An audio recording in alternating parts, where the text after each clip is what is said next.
Namaste. I'm Prerna from Parenting Matters, and this video is about helping our children manage screen time during this lockdown period.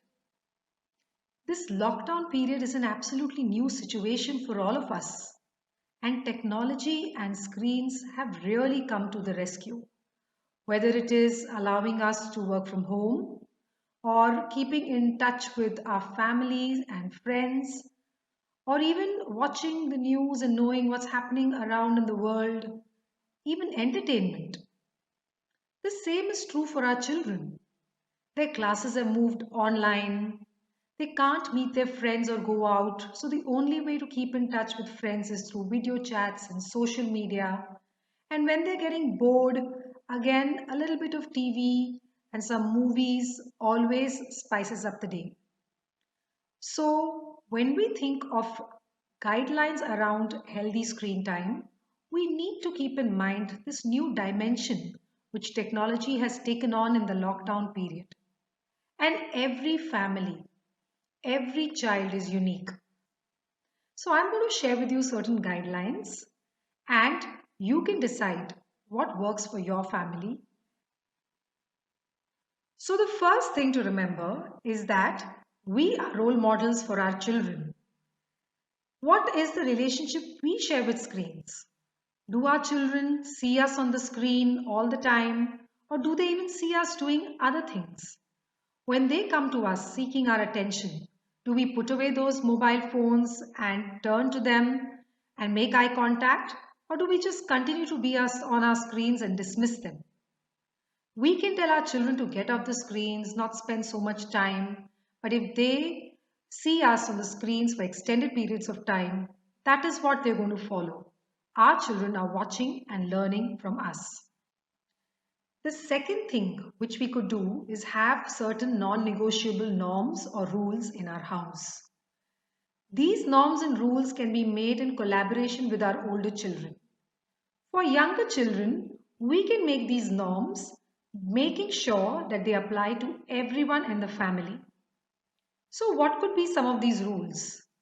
Maybe, we could have a rule of no screens during meal times, or everyone in the family keeps away their devices and at 8 o'clock so that we can wind down for the day.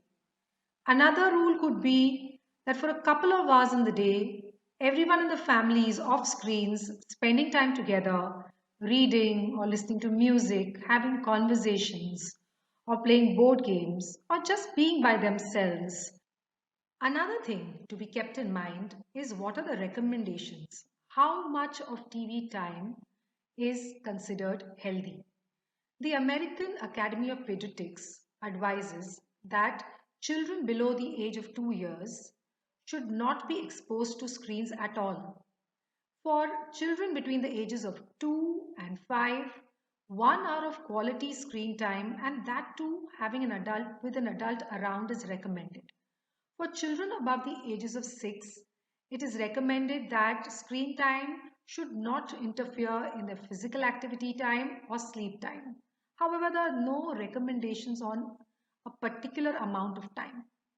So it is good to have these guidelines in our mind as a framework and work with the current crisis situation and come up with a plan for our own families. One suggestion could be we could break up the time children spend on TV, because sitting in front of a screen for extended periods of time might leave them irritable or cranky and passive. So we could alternate screen time with another activity which does not require the screen. It is also a good idea to engage with our children. Ask them what they saw on TV, what did they like about a particular character, and make it interactive. Now, some of us might use the screen as a babysitter. We don't have any help, and probably the time when our children spend in front of the screens is the only time we might have for ourselves or to finish household chores or our office work. In that case, we need to be mindful that we create those opportunities for children to have equal amount of free play and interactive play with us. With older children, there are no recommended guidelines, And so we need to work in collaboration as a team with our teenagers to come up with the do's and don'ts around screens. It would help to give children a perspective that it is all about balance. Every single day, some amount of time needs to be invested in physical activity, some time in academics, some time for personality development. So, children could either work on a hobby or learn a sport or music or read, whatever their interest is.